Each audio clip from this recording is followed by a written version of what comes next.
Okay, great. Well, welcome everybody. Good afternoon. Thank you for joining us. 1 second here. All right. Well, welcome to the Maryland Department of the Environment's public informational hearing for the proposed changes to Maryland's water quality standards regulations.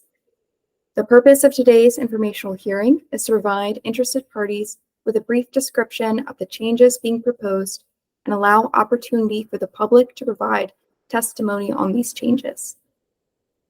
Today's virtual public hearing is being held via the Google Meets platform, and please note it is being recorded.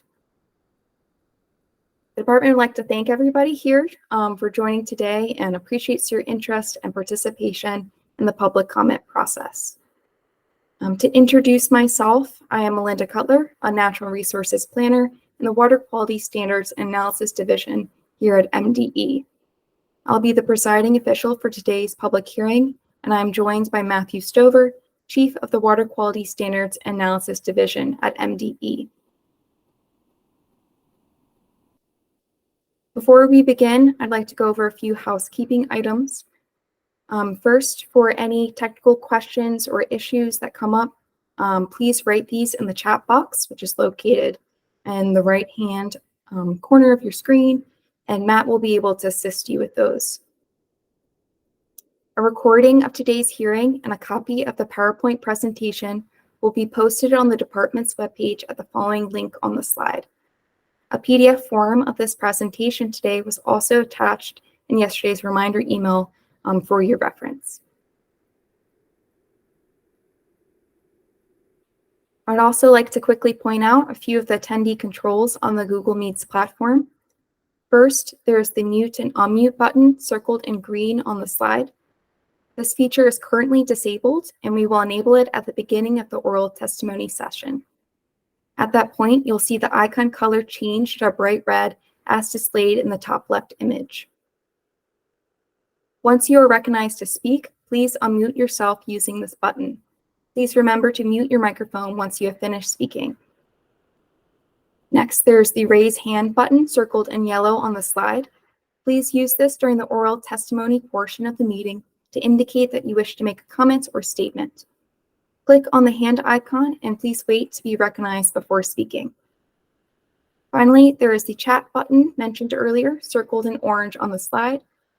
Just a reminder, please post any technical issues into the chat here.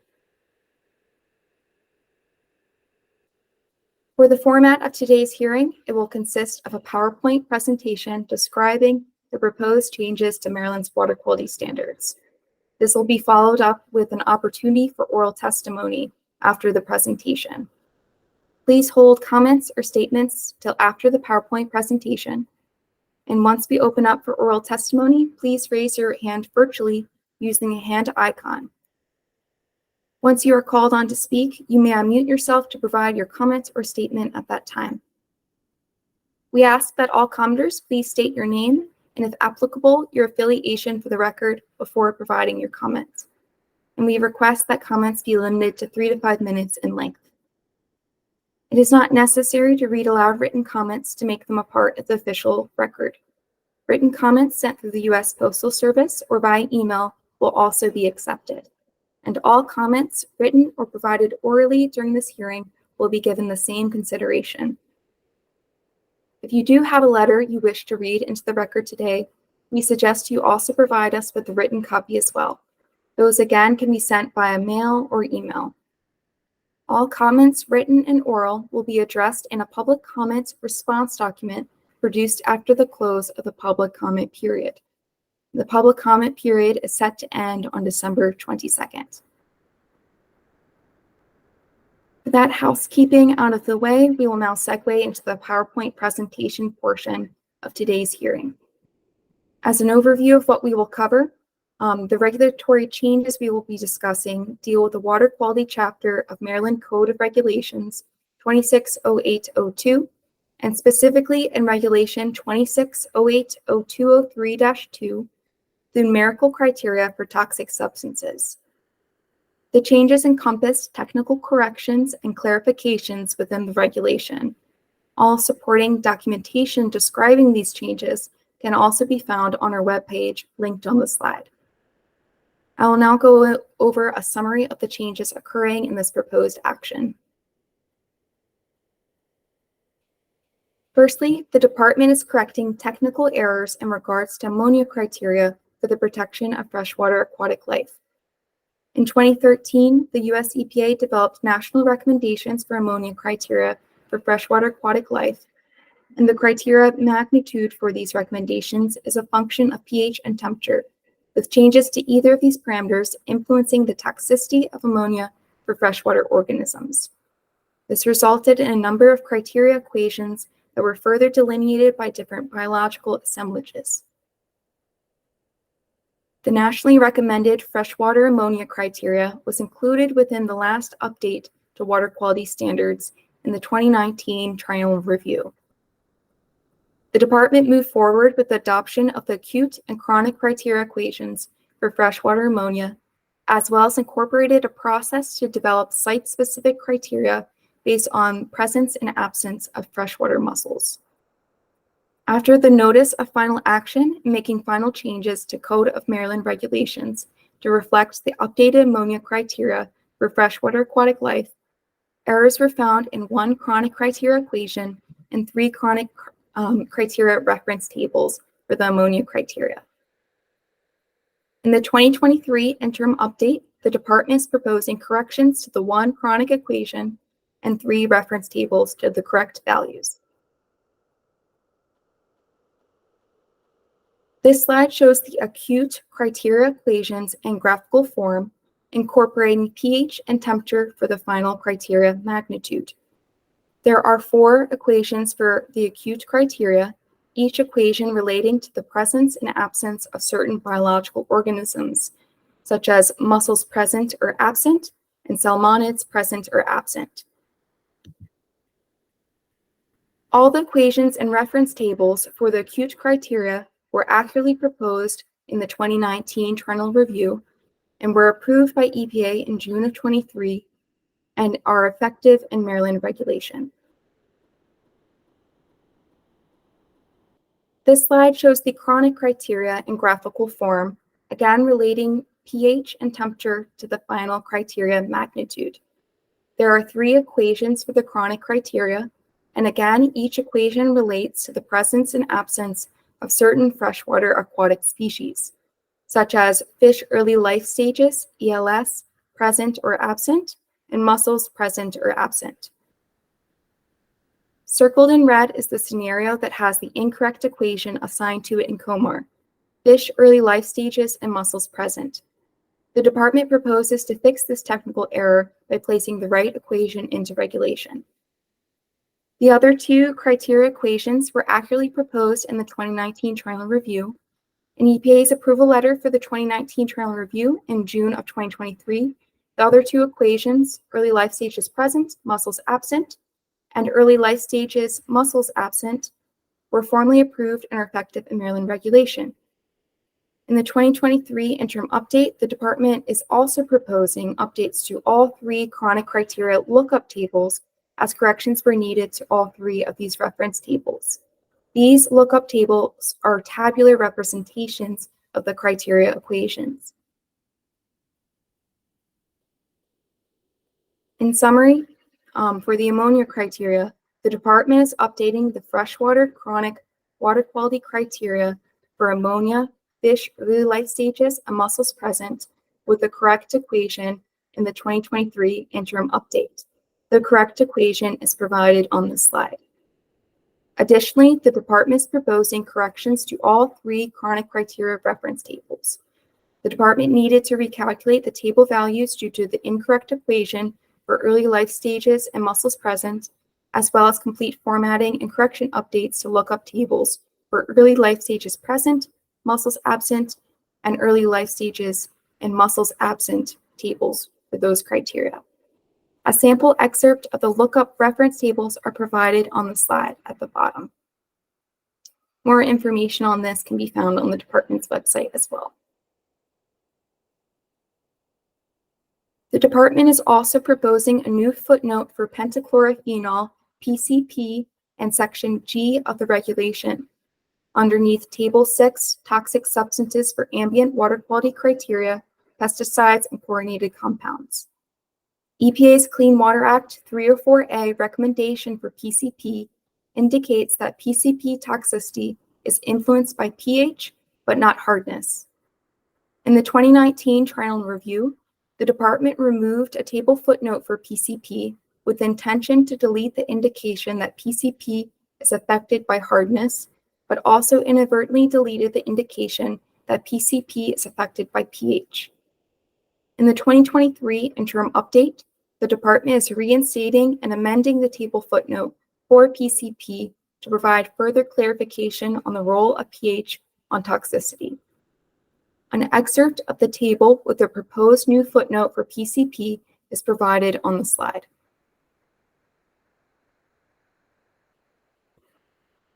Finally, the department is amending minor text errors in Section D and Section F of the regulation. These changes are underlined in red on the slide. The department is amending the reference to Table 4 to Table 6 in each of these three cases. In the 2019 internal review, the department added two new tables to Section G of the regulation. This shifted table numbering in Section G, causing the toxic substances for ambient water quality criteria, pesticides, and chlorinated compounds to shift from Table 4 to Table 6. In the 2023 interim update, the department is fixing the table references in Section D and Section F to reflect the appropriate table number. This concludes the PowerPoint presentation of the proposed action changes to Regulation 2608-0203-2, the numerical criteria for toxic substances. The public comment period for the proposed action began on November 17th and will end on December 22nd. Following the close of the public comment period, the department will consider and respond to comments. Depending on any substantive comments, MDE will then prepare a notice of final action and submit the 2023 interim update to US EPA for final approval. Contact information for where to submit written comments is provided on this slide. You can send comments either to me through email or a hard copy through mail at the following address. A link to the department's website for more information on the proposed action is also provided on this slide. And with that, I'd like to open the floor up for any oral testimony. Matt, if you wanted to go ahead and allow folks to unmute themselves, and while he's doing that, a few reminders. Please raise your hand virtually using the button on the Google Meet activity menu. And before providing your comment, we ask that you please state your name and affiliation for the record, and please limit speaking to 3 to 5 minutes. And if you have any written comments, they may be sent by mail or email. My email address is also provided on the slide. Okay, Melinda, folks should be able to, after they raise their hand, be able to unmute themselves. If you're not able to, feel free to chat us in the little chat window down lower right there.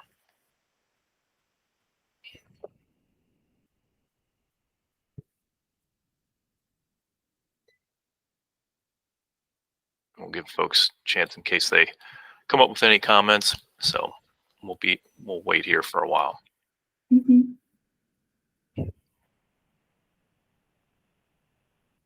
Thanks, Jeanette.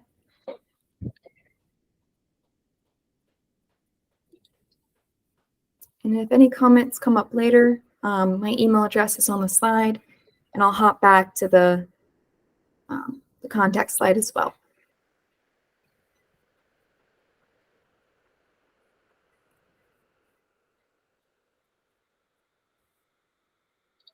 Great, thank you.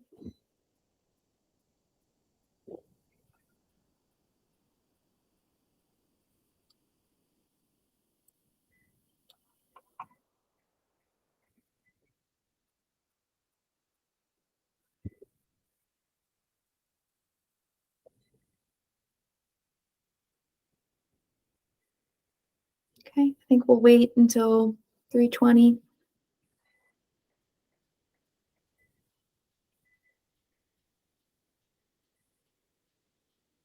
don't know if anybody else might come on late, Melinda. Maybe we can give it Sure, a few extra minutes. that's Maybe good.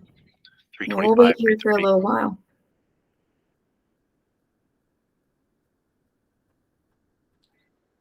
Thank you, Jay. Thanks, Appreciate it. Jay.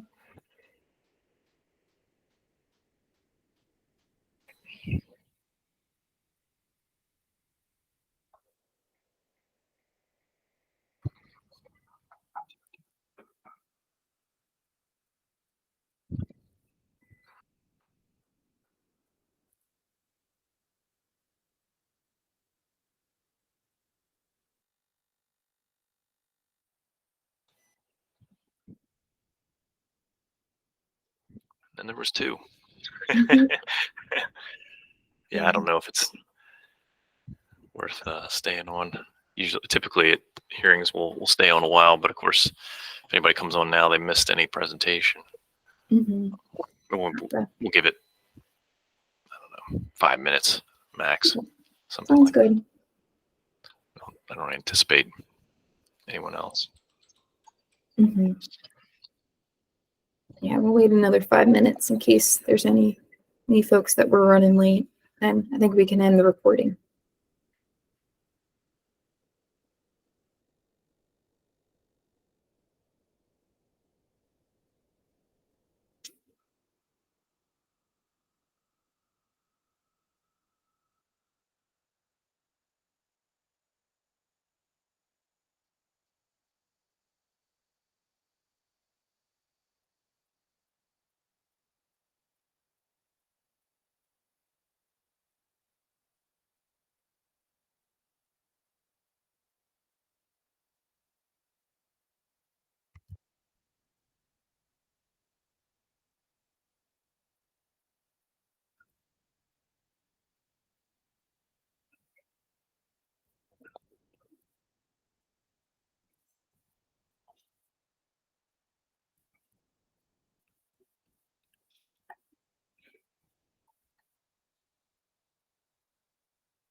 All right, I'm going to stop the recording.